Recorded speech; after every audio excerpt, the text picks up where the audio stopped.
तब यहाँ हम प्रिंसिपल जेड को देखते हैं जिन्हें की खबर मिलती है कि एक बहुत ही खतरनाक पावरफुल डीमन ने सिटी पर हमला कर दिया है और हम देखते हैं कि यह डीमन और कोई नहीं बल्कि एक छोटी सी बच्ची होती है जिसे कि प्रिंसिपल जेड डीमन चाइल्ड कहकर पुकारता है। मगर तभी पीछे से वैंग और फ्रॉगी की एंट्री होती है। वहाँ का नजारा देखकर फ्रॉगी कहता है, अरे गुरु ये तुम्हारी बस की बात नहीं है, तो छोरे इसे हमारे लिए छोड़ दे। इतना कहते ही फ्रॉगी अपने डीमन किंग के रूप में बदल जाता है, जो देखकर डीमन बच्ची अपने एक साथी को उन पर अटैक करने के लिए भेजती है।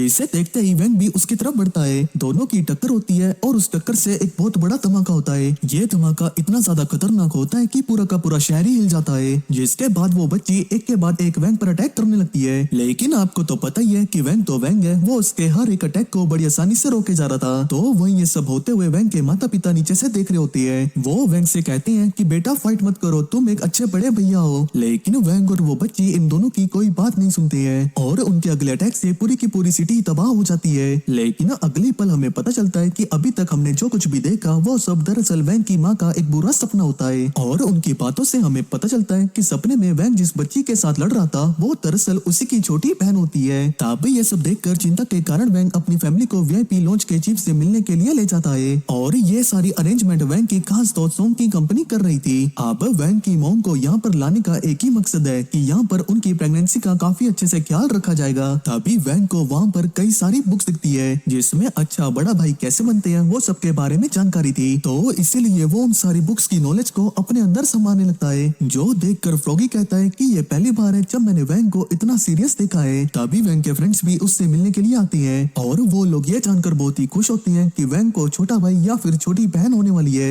जिसके बाद हम एक बड़े से हॉल को देखते हैं जहाँ पर छोटे छोटे बच्चे अपनी पावर्स को टेस्ट करने के लिए आए होते हैं और इन्हीं टेस्ट के रिजल्ट के दम पर उन्हें कौन से स्कूल में एडमिशन मिलेगा वो डिसाइड होता है। तभी मिंग नाम का ये लड़का अपनी माँ के साथ टेस्ट देने के लिए आया होता है। इसका बिहेवियर काफी घमंडी होता है। वो बाकी बच्चों को रोता हुआ देखकर उनका मजाक उड़ा रहा होता है। अबे क्या यार तुम छोटे बच्चों के जैसे क्यों रो रहे हो। आगे जब वो अपना वजन करवाने के लिए जाता है तो उसका वजन 280 किलो निकलता है 280 किलो, इतना वजन तो गेंडे का भी नहीं होता। इसका मतलब कि उसके पास छोटी सी उम्र में काफी ज्यादा चर्बी नहीं बल्कि काफी ज्यादा पावर्स है। खैर उतने में ही वहाँ पर वैंग और उसके दोस्तों की एंट्री होती है और वो लोग भी उस बच्चे का वेट देखकर काफी ज्यादा हैरान थे। आगे जब मिंग वैंग को देखता है तो उसे याद आता है, अरे ये तो वही लड़का है जिसे कि मैंने कार्ड्स में हराया था। इसीलिए वो उनके पास जाकर उनका भी मजाक उड़ाने लगता है कि इतने बड़े होने के बावजूद भी वो एक लो लेवल के स्कूल में पढ़ते हैं। लेकिन वैंग और उसके दोस्त उस पर ज्यादा ध्यान नहीं देते। वहीं पर मिंग को देखकर फ्रॉगी कहता है कि इस बच्चे के पास काफी ज्यादा पावर्स हैं, हमें इससे संभल कर रहना होगा। तभी वैंग के माता पिता अपने होने वाले बच्चे की पावर चेक करने के लिए वहाँ पर आते हैं। इसीलिए चन एक डिवाइस को यूएसबी केबल के थ्रू वैंग की मॉम के पेट में लगा देता है जिसका यूज करके वो पेट के अंदर पल रहे बच्चे की पावर का पता लगा सकते हैं। आगे जैसे ही मॉनिटरिंग इंस्ट्रूमेंट ऑन होता है तो उस बच्चे की धड़कन सुनकर सभी लोग हैरान हो जाते हैं क्योंकि वो धड़कन किसी अच्छे से म्यूजिक की तरह बज रही थी जो सुनकर आसपास के सारे लोग मस्ती में झूमने लगते हैं। और ये देखकर मिंग भी हैरान हो जाता है कि जो बच्चा अभी पैदा नहीं हुआ है उसकी हार्ट बीट इतनी ज्यादा पावरफुल कैसी हो सकती है। साथ ही में उससे काफी ज्यादा गुस्सा और जलन भी हो रही थी। वहीं ऐसे कुछ होते हुए बालकनी में से दो लोग दिख रहे होते हैं जिनमें से छोटा बच्चा जिसको कि हम कैप्टन कहकर पुकारेंगे वो लोग किसी बड़े प्लान के बारे में बात कर रहे होते हैं जिसके लिए उन्हें पावरफुल बच्चों की जरूरत थी। और इसी के चलते उनकी पहली नजर मिंग पर पड़ी थी और दूसरी वैंग की मॉम पर। जिसके बाद मिंग अपनी स्पिरिचुअल एनर्जी चेक करने के लिए जाता है। वो जैसे ही उस कांच के क्रिस्टल पर हाथ रखता है तो उसके अंदर से एक ब्लू कलर की लाइट निकलने लगती है जो कि पूरे हॉल को घेर लेता है और वहाँ पर पानी से बनी चमकती हुई मछलियां भी तैर रही थी जो देखकर सोंग वैंग से कहती है कि इस बच्चे का वाटर मैजिक बहुत ज्यादा कमाल का है। लेकिन तभी वैंग नोटिस करता है कि कैप्टन मिंग को पकड़ने के लिए उसी की तरफ बढ़ रहा है। आप जैसे ही कैप्टन इमोर्टल बाइडिंग रोप को समन करके मिंग की तरफ जाने ही वाला था कि तभी वैंग उसे रोक लेता है। साथ ही में सोंग भी उसके साइड में आ खड़ी हो गई थी। कैप्टन वैंग से पूछता है कि आखिर तुमने मुझे कैसे ढूंढ लिया। जिस पर वैंग कहता है कि तुम्हारे मरने की भावना काफी तेज थी जिसके कारण मैंने तुम्हें ढूंढ लिया। इतना कहते ही वैंग कैप्टन को जमीन में दे मारता है। आप इधर यहाँ ये चल ही रहा था कि तभी वैंग के पापा वैंग की मॉम को यूएसबी केबल के थ्रू क्रिस्टल से कनेक्ट कर देते हैं ताकि होने वाले बच्चे की पावर का पता चल सके। और जैसे ही केबल कनेक्ट होती है ठीक वैसे ही वहाँ पर गोल्डन कलर की ब्राइट लाइट चमकने लगती है जिसे देखकर सभी लोग हैरान हो जाते हैं क्योंकि जो बच्चा अभी तक पैदा नहीं हुआ है उसकी पावर लगभग डीमन किंग के बराबर होती है। तो वही ये सब कुछ देखकर वैंग तुरंत ही 50% मेमोरी वाइप स्पेल का यूज करता है जिसके कारण वहाँ पर मौजूद सभी लोगों की मेमोरी इरेज हो जाती है। वैंग ने ऐसा इसीलिए किया था ताकि लोगों को उसकी और उसकी फैमिली के बारे में ज्यादा कुछ पता ना चले।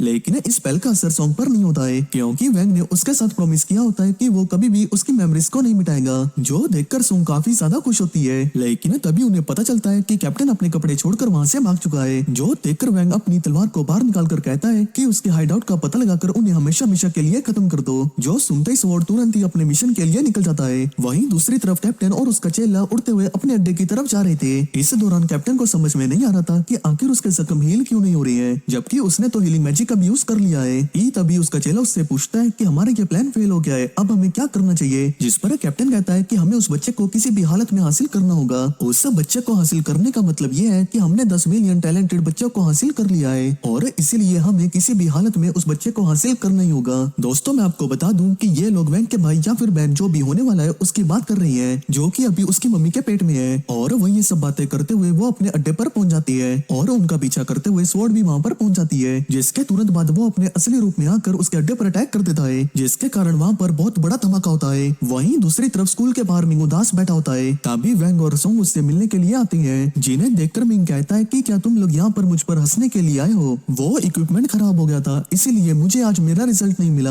जिस पर वैंग कहता है कि इक्विपमेंट को ठीक करने का काम चल रहा है, जो कि कल तक ठीक हो जाएगा।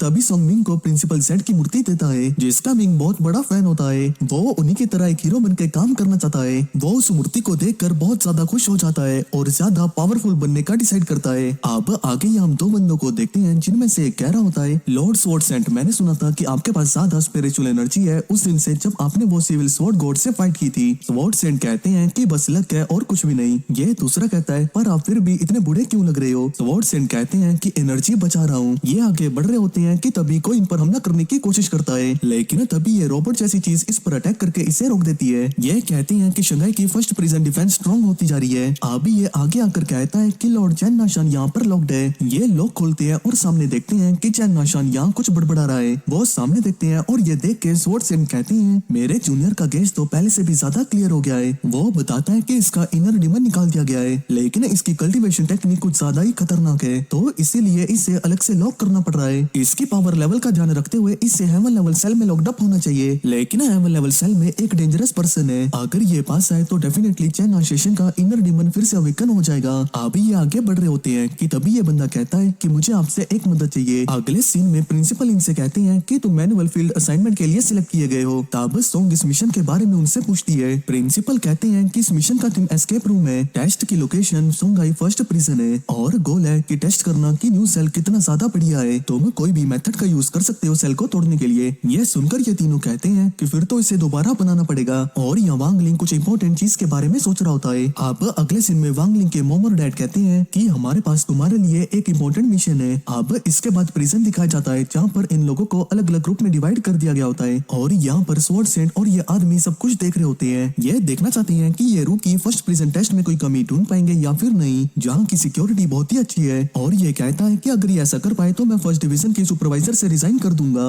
यहाँ सोंगरोंग बहुत ही खुश होती है वांग लिंग के साथ होने की वजह से। तभी स्क्रीन पॉपअप होती है। ये कहता है कि मैं वॉस हूँ, शंघाई फर्स्ट प्रिजन का एआई डिफेंस सिस्टम बटलर। अब तुम लोग अपने ब्लाइंड फोल्ड्स निकाल सकते हो। मैं तुम लोगों को चेंबर एस्केप करने से रोकने की कोशिश करूंगा। सोंगरोंग मन में बोलती है कि वांग कुछ सोच रहा है सुबह से, या वांग की सील कमजोर हो रही है। तभी सामने वांग लिंग का फेवरेट फूड होता है क्रिस्पी नूडल्स। ये इसे लेने जाने लगता है। सुनरोंग इसे रोकती है लेकिन ये सुनता ही नहीं और एक ट्रैप में फंस जाता है। सुनरोंग अपनी स्पिरिचुअल एनर्जी का यूज करने की कोशिश करती है जिससे कि वो वांग लिंग को छुड़ा पाए, लेकिन इसमें नाकामयाब होती है। बॉस बोलता है कि ये टेस्ट सेल में बहुत ही एडवांस सेपरेशन टेक्नोलॉजी है, तुम अपनी स्पिरिचुअल एनर्जी यूज नहीं कर पाओगे। यहाँ पर वांग लिंग खा रहा होता है और सुनरोंग को भी देता है। दूसरी तरफ यहाँ मोटू कह रहा होता है, चैन चाओ हम स्पिरिचुअल एनर्जी यूज नहीं कर सकते यहाँ पर। चैन चाओ बोलता है कि अगर कर नहीं सकते तो बनाएंगे और ये फायर एलिमेंट से स्पिरिचुअल एनर्जी क्रिएट करके अटैक करता है, लेकिन इसका भी कुछ फायदा नहीं होता और ये दोनों पीछे जाकर गिरते हैं। तब वो इन्हें एक और मौका देता है और इनके सामने एक क्वेश्चन होता है जिसे देख के ये मोटू कहता है कि ये आउट ऑफ सिलेबस है और नीचे गिर जाता है। दूसरी तरफ यहाँ फ्रॉगी 2 और लिन साथ मिलकर अटैक कर रहे होते हैं, लेकिन इससे कुछ भी नहीं होता।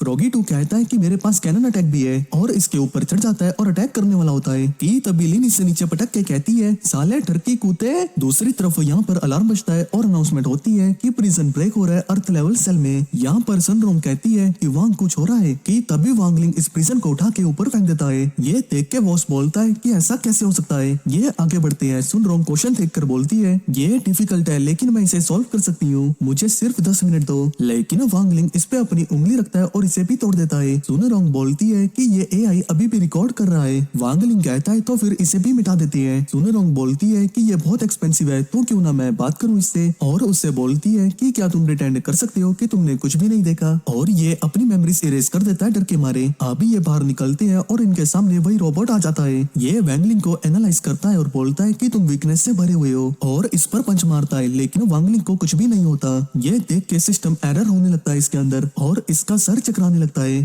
तभी वांगलिंग इसे किक मार के दूर फेंक देता है, और यहाँ पर चांशुआन कह रहा होता है ये तो वही स्पिरिचुअल एनर्जी है, ये तो वही होगा, और ये डर के मारे गेट को ही बंद कर देता है। दूसरी तरफ यहाँ बाकी सब वांगलिंग के पास आ चुके होती है। सुनरोंग कहती है कि अब सब जब आ चुके हैं तो बाहर निकलती है, और ये आगे बढ़ती है। सुनरोंग गेट खोलती है। वांगलिंग ये देखकर बोलता है कि बहुत वार्म है, और पास्ट का सीन दिखाया जाता है जहाँ पर इसकी मम्मी इससे बोलती है कि मैंने और तुम्हारे डैड ने इसके बारे में बात की, और हम चाहते हैं कि तुम बड़े भाई होने के नाते बेबी को नाम दो। तो वांगलिंग सुबह से यही इंपॉर्टेंट चीज सोच रहा होता है, और ये बाहर आकर कहता है वार्म। सुनरोंग कहती है कि क्या हुआ? ये बोलता है कि कुछ नहीं, मैंने फाइनली सोच लिया है कि उसे क्या नाम देना है। सुनरोंग कहती है अच्छा तो ये बात थी, मैं सोच रही थी कि तुम्हें सुबह से हुआ क्या है। वांगलिंग कहता है कि वांगनुआन वेलकम टू द वर्ल्ड। इसके बाद हमें फिर से वही जगह दिखाई जाती है जहाँ ये मोस्टर कहता है एविल स्वॉर्ड गॉड ने प्रिजन से बाहर ना निकलने का डिसाइड करा। ये बंदा कहता है कि मैंने उसे चांस दिया था, इसे पता था कि इतना पावरफुल मास्टर एग्जिस्ट करता है कल्टीवेशन वर्ल्ड में। या तुम पता लगा सकते हो कि वो औरा किसका था? ये मोस्टर कहता है कि सारे ट्रेसेस मिटा दिए गए हैं, लेकिन वो शायद 60th हाइट से रिलेटेड है। ये बंदा बोलता है कि नाइट स्कल तक ये मैसेज पहुंचा दो।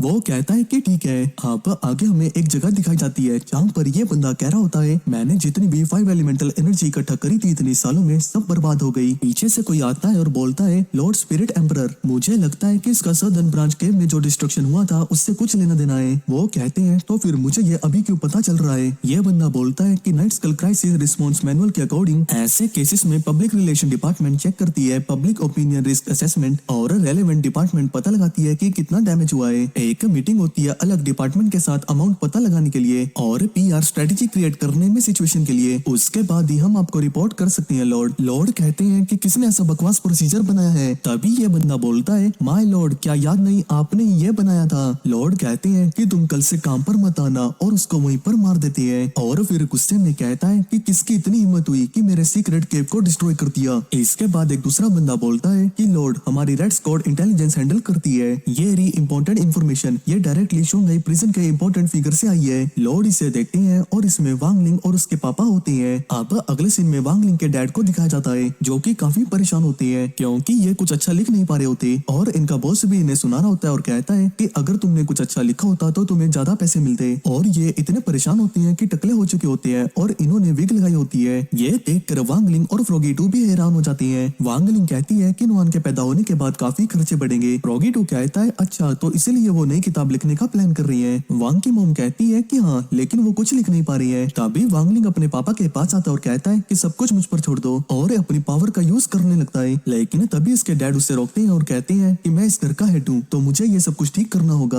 और फिर मोटिवेट हो जाती है और लिखने लगती है। अब अगले दिन सुनरोंग इनके घर आती है और बोलती है कि वांगलिंग ने बताया कि आपको अपनी नई बुक लिखने के लिए इंस्पिरेशन चाहिए, ऐसे घर पर बैठने से कुछ नहीं होगा, और फिर इन्हें अपने साथ ले जाने लगती है जिससे इन्हें कुछ इंस्पिरेशन मिल सके लिखने को। तभी वांगलिंग कुछ नोटिस करता है, यहाँ दूर एक बंदा इन पर नजर रख रहा होता है। ये कह रहा होता है कि रिपोर्ट्स के अकॉर्डिंग सबसे खतरनाक इंसान वो है जिसका की लास्ट नेम वांग है, लेकिन इस आदमी से तो कुछ भी औरा नहीं दिख रहा है, वैसे शायद ये एक टॉप टीयर मास्टर होगा। आप फ्रॉगी-टू आगे बढ़ता है जो देखकर ये बंदा बोलता है ये बस उड़ कैसे रही है, और फ्रॉगी-टू जाते जाते इसे टक्कर मारते हुए निकल जाता है। आप ये सीधे पहुंचते हैं चैन चाओ के घर में। यहाँ चैन के पापा कहते हैं वांग मैंने सुना है कि तुम्हें कोई इंस्पिरेशन नहीं मिल रही है लिखने को, चलो मैं तुम्हें चैन फैमिली के एंसेस्ट्रल सेबर टेक्निक दिखाता हूँ। जिसके बाद ये दोनों इन्हें कुछ टेक्निक दिखाते हैं और एक पत्थर को काट देती है, और चैन चाओ के डैड कहते हैं कि मेरे बेटे ने इम्प्रूव कर लिया थोड़ा। ये देखकर सभी लोग तालियां बजाते हैं, और फिर वांगलिंग के डैड कहते हैं कि तुम दोनों काफी इंप्रेसिव हो। चैन चाओ भागते हुए वांगलिंग के पास आता है और खुश होता है कि उसके पापा ने उसकी तारीफ करी। चैन के डैड बोलते हैं कि तुम अभी और ग्रो हो सकते हो, मुझे तुम पर भरोसा है। अभी ये वांगलिंग और उसके पापा को ट्राई करने को बोलते हैं। तब फ्रॉगी-टू को इशारा करता है और वांग समझ जाता है कि कोई फिर से इन पर नजर रख रहा है। यहाँ ये बंदा कह रहा होता है कि ये इंसान सच में नॉर्मल नहीं, वो बस का टकराना कोई एक्सीडेंट नहीं था। यहाँ वांग के पापा को ये सेबर उठाने में दिक्कत हो रही होती है। चैन चाओ के पापा उन्हें संभालते हैं और कहते हैं कि वांग तुम्हारे पास कोई पावर्स नहीं, फिर भी तुम इस सेबर को लिफ्ट कर सकते हो, ये इंप्रेसिव है। वांगलिंग तभी स्ट्राइक करता है और यहाँ इस बंदे के कपड़े फट जाती हैं। चैन चाओ के डैड कहते हैं कि वांगलिंग तुम्हारी स्ट्राइक काफी अच्छी थी, लेकिन तुम सेबर एनर्जी को बाहर नहीं निकलने दे रहे, तुम इम्प्रूव कर सकते हो। वांगलिंग कहता है कि थैंक यू आपकी गाइडेंस के लिए। अब इसके बाद ये जाते हैं गुआहो के पास। यहाँ ये मोटू पोकेमोन की तरह तरह एक भालू को बाहर निकालता है। कहता है कि चिंता मत करो, मैं आपकी मदद करूंगा इंस्पिरेशन को ढूंढने में, और इन्हें एक बिजली का झटका दिलाने की बात करता है इस लाइटनिंग बियर से। सुनरोंग बोलती है कि मिस्टर वांग, क्या आप झेल लेंगे ये सब? मैंने सुना है कि इलेक्ट्रिक बियर की लाइटनिंग अराउंड 10 मिलियन वोल्ट के करीब होती है। जो सुनकर ये घबरा जाती है। गुआहो कहता है कि चिंता मत करो, ये छोटा बच्चा आपको झटका देगा, और जैसे ही वो देता है तो ये भी वांग लिंग के डैड के लिए बहुत ही ज्यादा होता है। इसके बाद वांग लिंग पूछता है कि डैड कैसा लग रहा है आपको? ये कहते हैं कि अब मैं काफी इंटेलिजेंट फील कर रहा हूँ। सुनरोंग बोलती है कि चलो नेक्स्ट स्टॉप में चलते हैं, लेकिन वांग लिंग के डैड बोलते हैं कि नहीं, मुझे और झटके दो। यहाँ ये बंदा फिर आ जाता है ऊपर से और देखकर कहता है, एक टॉप टियर स्पिरिट बीस्ट, अगर मैं इसे पकड़ लूं और लॉर्ड स्पिरिट एम्परर को दे दूं तो अच्छा खासा इनाम मिलेगा। और ऊपर से ये फेंक के इसे कैप्चर करने की कोशिश करता है, जो कि इसके सर पर जाकर लगता है और ये रोने लगता है।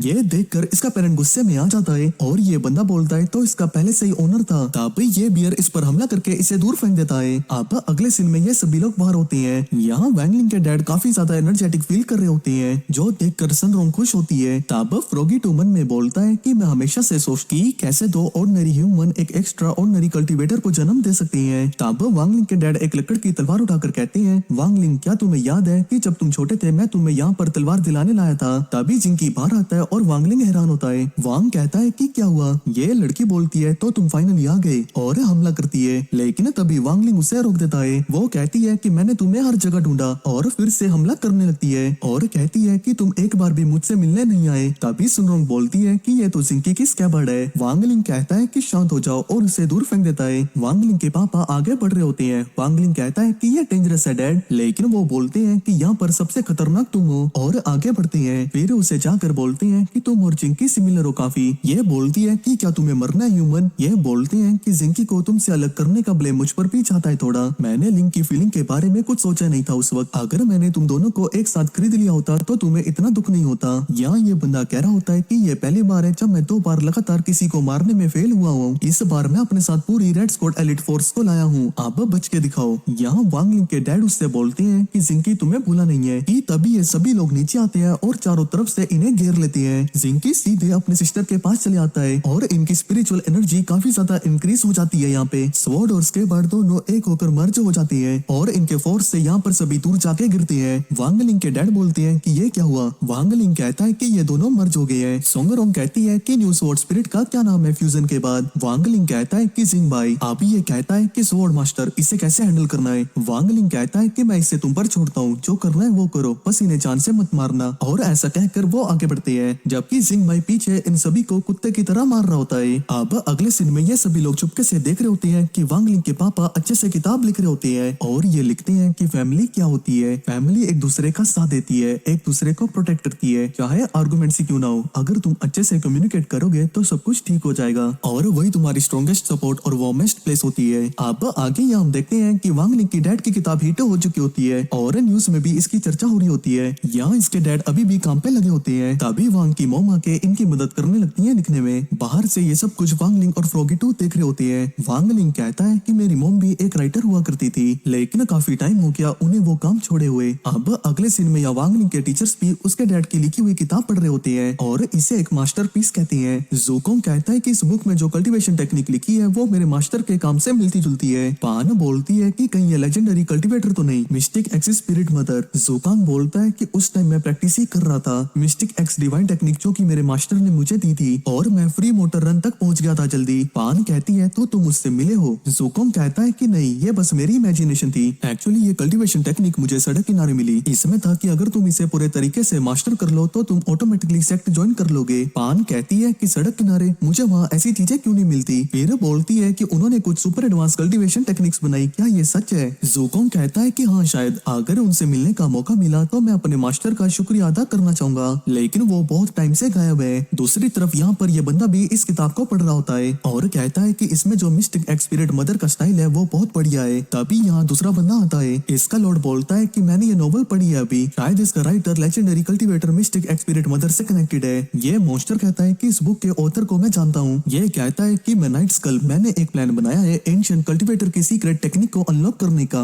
उन बच्चों को इकट्ठा करके जिनके प्योर स्पिरिचुअल रूट्स हैं, और फिर उन्हें एक एग में डाल के। अभी हम होल्ड में है 5 एलिमेंट की स्पिरिचुअल एनर्जी कलेक्ट करने के, पर अब लगता है कि एक और रास्ता है। ये मॉन्स्टर कहता है आपका मतलब मिस्टिक एक्स स्पिरिट मदर से है क्या? ये कहता है सिर्फ वही नहीं, एक छोटी बच्ची बच्ची भी है एक्स्ट्रा ऑर्डिनरी स्पिरिचुअल एनर्जी के साथ। मॉन्स्टर कहता है इस बुक का ऑथर और वो बच्ची और वो एक्सप्रेशनलेस मेल कल्टीवेटर जिसे कि मैं मारना चाहता हूँ वो सभी एक साथ रहते हैं। और फिर ये इसे एक स्क्रॉल देता है, इसमें लोकेशन होती है वांग लिंग के घर की। ये देखकर ये बोलता है कि अब समझ आया कि लॉर्ड बाइजी ने तुम्हें क्यों रेकमेंड करा था। ये मॉन्स्टर कहता है कि और क्या जानना चाहते हैं आप। वो बोलता है कि मुझे 60th हाई के बारे में सब कुछ बताओ। मॉन्स्टर कहता है कि आप क्या करने का सोच रहे हो, मेरे पास ध्यान भटकाने का एक तरीका है। अब अगले सीन में ज़ूकोंग इन्हें क्लास में पढ़ा रहे होते हैं और कहते हैं आज मैं तुम्हें एक लेजेंडरी कल्टीवेटर के बारे में बताऊंगा, मिस्टिक एक्स स्पिरिट मदर। ये सुन के सभी आपस में बोलने लगते हैं और कहते हैं इसके बारे में हमने कभी सुना ही नहीं। ज़ूकोंग बताते हैं कि वो एक जीनियस थी जिन्होंने कल्टीवेशन टेक्निक बनाई इमोर्टल आर्ट्स पे बेस्ड। उन्होंने मिस्टिक एक्स डिवाइन टेक्निक्स भी बनाई। सुनरोंग पूछती है कि ये कैसी टेक्निक है। वांग बोलता है कि मिस्टिक मतलब घोस्टली, जैसे कि नाम से पता चलता है ये एक आर्केन टेक्निक है जो कि एसोटेरिक एड्स पर फोकस्ड है। तो मैं लकी हो कि mistake x divine technique learn करोगे क्योंकि उस टेक्निक का मैं इकलौता नैरेटर हूँ। और फिर ये उस टेक्निक का इस्तेमाल करके एक एक्स बनाता है और उससे ये टेबल काट देता है। जो देखकर चन बोलता है तो ये बस एक एक्स मैनिफेस्टेशन की टेक्निक है। मोटू बोलता है कि मुझे ये उतनी भी पावरफुल टेक्निक नहीं लगी। बाकी सभी भी कोई एक्साइटमेंट नहीं दिखाते इसे सीखने में। ज़ूकोंग बोलते हैं कि एक्स मैनिफेस्टेशन इसका फाउंडेशन है, ये इस टेक्निक का फर्स्ट लेवल है। तुम सबको ग्रेजुएशन करने से पहले इसको मास्टर करना होगा। तुम्हारी स्पिरिचुअल एनर्जी जैसी होगी उस हिसाब से ये हर किसी की डिफरेंट होगी टेक्निक। अब अगले सीन में ये बाहर होती है तब वांग लिंग और सिंकी नोटिस करते हैं एक बंदे को जो कि अजीब लग रहा होता है। वांग कहता है कि फिलहाल इस पर नजर रखती है, आगे जाकर इन पर कोई हमला करता है। पर वांग लिंग सुनरोंग को बचा लेता है और इस रोमांटिक मोमेंट पर ये ब्लश करने लगती है। लेकिन आगे इस हमले की चपेट में चन और मोटा भाई आ जाती है। सुनरोंग सभी मिस्टिक एक्स डिवाइन टेक्निक का यूज करने लगती है और इन्हें कांटे वाली बेल से छुड़वा देती है। ये देखकर ये हैरान होते हैं कि इसने कैसे एक ही लेसन में इस टेक्निक को मास्टर किया। हम पीछे नहीं रहेंगे और ये भी ट्राई करने लगते हैं। लेकिन इनकी एक्स इनकी सोच से भी ज्यादा छोटी बनती है और ये देखकर ये दोनों दुखी हो जाते हैं कि तभी इन पर फिर से हमला होता है और चैन चाओ और ये मोटा भाई फिर से पकड़े जाते हैं। तब वांग लिंग इस पंख को पकड़ के वापस से उस बंदे की तरफ फेंक देता है और ये बंदा पकड़ा जाता है। तब सुनरोंग अपने मन में कह रही होती है आखिर ये वांग लिंग की कुल्हाड़ी कितनी बड़ी होगी। वैसे उसे उसकी जरूरत भी नहीं है क्योंकि उसकी अपनी कुल्हाड़ी मेरे लिए काफी है। दूसरी तरफ यहाँ पर एक रूम में कुछ अजीब सी आवाजें आ रही होती है। तभी दो बंदे बाहर आकर गिरते हैं और ये कहते हैं तो तुम उस टेक्निक को यूज कर सकते हो। अंदर से ज़ूकोंग निकलते हैं और कहते हैं तो तुम यहाँ मिस्टिक एक्स डिवाइन टेक्निक के लिए आए हो। दूसरी तरफ यहाँ पर जो ये लोग हैं वो स्टूडेंट से लड़ रहे होते हैं और इन पर भारी पड़ रहे होते हैं कि तभी एक बंदा खड़ा होता है और इसके अंदर से एनर्जी बाहर निकलने लगती है काफी। ये देखकर एनिमी बोलता है कि ये बंदा काफी खतरनाक लग रहा है। ये एक बंदे से कहता है कि मेरे सर के पीछे की चेन खोलने में मदद करो। वो ऐसा ही करता है। तब ये बंदा बोलता है ऑथर की secret technique devil muscle transformation, जिससे इसकी बॉडी टाइगर श्रॉफ के जैसी बन जाती है। तब ये सब मिलके एक साथ इस पर अटैक करते हैं और ये फिर पकड़ा जाता है। पीछे से बच्चे बोलते हैं कि हमें तो लगा था कि ये इसका अल्टीमेट एवोल्यूशन है, छोटी बच्ची हो क्या। तभी वहाँ पर ज़ूकोंग आ जाते हैं और सभी से बोलते हैं कि इनसे डरने की कोई जरूरत नहीं, जो टेक्निक मैंने तुम्हें आज सिखाई उसका इस्तेमाल करो। और सभी उस एक्स टेक्निक का यूज कर इन पर हमला कर देते हैं। यहाँ वांग लिंग इस बंदे से कहता है कि तुम यहाँ पर क्या कर रहे हो। वो कहता है कि तुम्हें बताने से बेहतर मैं मरना चाहूंगा और वैसे भी हमने मिशन कंप्लीट कर लिया अपना। वांग लिंग कहता है कि कैसा मिशन। ये बोलता है कि मैं कभी नहीं बताऊंगा। तभी वांग लिंग अपनी पावर का यूज करके इसके मुंह से सब कुछ निकलवा लेता है। ये बताता है कि ये लोग एक विला पर रेड करने का प्लान कर रही है एक प्रेग्नेंट वुमन को पकड़ने के लिए और उसे अपनी केव ले जाने के लिए। तभी वांग लिंग कहता है कि सुनरोंग मेरी बॉडी का ध्यान रखना और ये बॉडी से बाहर निकल के चले जाता है। दूसरी तरफ यहाँ पर वांग लिंग की मॉम को दिखाया जाता है और तभी इन पर ये लोग हमला कर देते हैं। लेकिन तभी नुआन का ऑरा बाहर निकलने लगता है। ये बंदा कहता है कि ये क्या है, हम इसके सामने नहीं टिक सकते, भागो यहाँ से। और ये सब के सब यहाँ से भागने लगती हैं। तभी वांग लिंग यहाँ पर आ जाता है और कहता है नुआन चलो एक साथ करें mistake divine technique 10th level heavy manifestation. और ये यहाँ पर सास्के के सुसानो जैसी चीज बना देता है। वांग लिंग कहता है कि मेरी मम्मी और सिस्टर को टच करने की हिम्मत कैसी हुई तुम्हारी, और एक ही बारी में ये इन सभी को खत्म कर देता है। यहाँ पर वांग लिंग की मॉम कह रही होती है कि नुआन बहुत स्ट्रॉन्ग है, तुम इतनी यंग हो और फिर भी तुम्हें पता है कि मुझे कैसे प्रोटेक्ट करना है। तब बगल में वांग लिंग एक स्क्रॉल को देखता है और कहता है कि अब समझ आया, ये scroll mistake x divine technique का होता है। इसके बाद हम सू और उसके एक साथी को देखते हैं जो कि जंगल के बीचों बीच एक कफन को खोलते हैं। जिसके खोलते ही उनके पीछे वही बंदा आ जाता है जिसको कि हमने थोड़ी देर पहले देखा था। लेकिन उसे देखकर वो दोनों डर के मारे भागने लगते हैं। लेकिन वो बंदा जू को पकड़कर जमीन पर दे मारता है। जिसके बाद वो उस लड़की के पास जाता है और उसके ऊपर अटैक करने वाला था। लेकिन तभी जू अपनी तलवार को उसके ऊपर फेंक देता है। लेकिन वो एक शील्ड बनाकर उसके अटैक को ब्लॉक कर देता है और फिर से जू को जमीन पर गिरा देता है। लेकिन तभी वो ट्रांसपोर्टेशन टेक्निक का यूज करते हैं और उनकी जगह पर पैंस आ जाती है फ्राइंग पैन्स आए हैं, क्या इमोर्टल टास्क फोर्स यही कर सकती है? जिसके बाद वो अपनी जेब से वैंग के घर की पिक्चर निकालता है और कहता है कि अब उसकी बारी है। अब अगले दिन जू मिनिस्टर के पास आता है और बताता है कि कल रात को वो इसी नाइट स्कल नाम की इविल ऑर्गेनाइजेशन से लड़े थे और इसका नाम डैलिन है। इस ऑर्गेनाइजेशन का वाइस प्रेसिडेंट जो कई सालों से बच्चे गुम हो रहे हैं, 16 पे जो अटैक हुआ था और प्रिजन में जो गड़बड़ हो रही है, इन सब के पीछे इसी नाइट स्कल का हाथ है। मिनिस्टर डैलिन के कल्टीवेशन लेवल के बारे में पूछता है तो जू बताता है कि वो 9th level pinnacle stage pre mortar master पर है, क्योंकि वो उसके ऑरा को जरा भी सेंस नहीं कर पाए थे। इसके बाद मिनिस्टर किसी को कॉल करता है और बताता है कि उसने जू को इस नाइट स्कल इन्वेस्टिगेशन का हेड बनाया है और जू को कहता है कि वो इस इविल ऑर्गेनाइजेशन को जल्दी से खत्म करे। वहीं जाते जाते जू की नजर पड़ती है कि मिनिस्टर के डेस्क पर भी वैंग के पापा की बुक पड़ी है। दूसरी तरफ जूकोंग के पास यांग लू आती है और उसके साथ कुछ अटपटी हरकतें करने लगती है, लेकिन जूकोंग कहता है कि उसके पास अभी बहुत सारा काम है और वो देखती है कि कल जूकोंग छुट्टी ले रहा है, क्योंकि कल के अटैक की वजह से वैंग की हालत बहुत बुरी थी और इसका जिम्मेदार वो खुद को समझता है, तो वो कल उससे देखने जाएगा।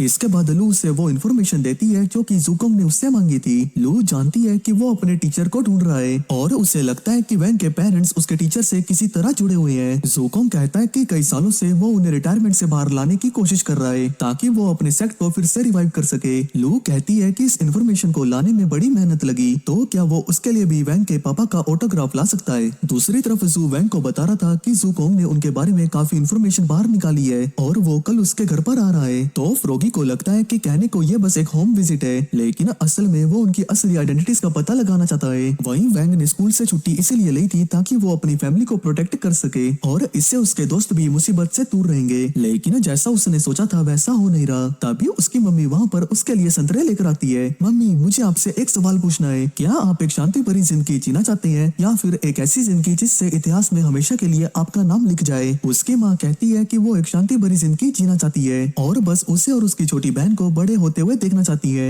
जिसके बाद वो वहाँ से चली जाती है और अब वैंग को जवाब मिल चुका था। वो एक नोटबुक को निकाल कर कहता है कि वो मदद को बुलाने जा रहा है। अगले दिन सुबह सुबह जूकोंग वैंग के घर पर आता है, जहाँ पर सभी लोग उसका स्वागत करते हैं। ये तो बस spiritual queen body refinement phase में है। मास्टर इतने तो कमजोर नहीं होंगे, पर क्या पता ये अपनी पावर्स को छुपा रही हो। मुझे इनकी पल्स चेक करने का कोई बहाना ढूंढना होगा। आप प्रेग्नेंट है ना? मैं एक सड़क छाप डॉक्टर हूँ, क्या मैं आपकी पल्स चेक कर सकता हूँ? वो उसकी पल्स चेक करने जा ही रहा था कि तभी वहाँ पर सन आ जाती है। टीचर उससे पूछता है कि वो यहाँ पर क्यों आई है, तो वो बताती है कि वो यहाँ पर वैंग और उसकी मम्मी से मिलने आई है और वो साथ ही उनके लिए न्यूली डेवलप्ड पिल्स लेकर आई है जिससे उन्हें एनर्जी मिलेगी। तब वैंग की माँ इन गिफ्ट्स के लिए उसका शुक्रिया अदा करती है। जिसके बाद सन कहती है कि वो वैंग के पापा का अपनी बुक पर ऑटोग्राफ चाहती है। वो कहती है कि वो अभी बुक लिखने में बिजी है तो उसे थोड़ा इंतजार करना होगा। आगे सन टीचर से पूछती है कि कहीं वो उनकी बातों के बीच में तो नहीं आ गई। अरे नहीं नहीं, ऐसा नहीं है, मैं तो बस इनकी पल्स चेक करने वाला था। लेकिन इस बार भी जब वो उनकी पल्स चेक करने जाते हैं वहाँ पर फिर से कोई आ जाता है और इस बार सन के दद्दू जी आए थे और वो सभी साथ में बैठकर चाय पीने लगती है। जूकोंग पूछता है कि वो यहाँ पर क्यों आए हैं। वो बताती हैं कि सन ने उन्हें बताया था कि वैंग की मम्मी प्रेग्नेंट है, तो वो उनके लिए 6000 साल पुराना पीछे लेकर आए हैं जिसे कि वो एक्सेप्ट कर लेती है। लेकिन दद्दू की भी एक और रिक्वेस्ट थी, वो भी अपनी बुक पर वैंग के पापा के साइन करवाना चाहते थे। तो सन उन्हें बताती है कि वो अभी लिख रही है तो उन्हें थोड़ा इंतजार करना होगा।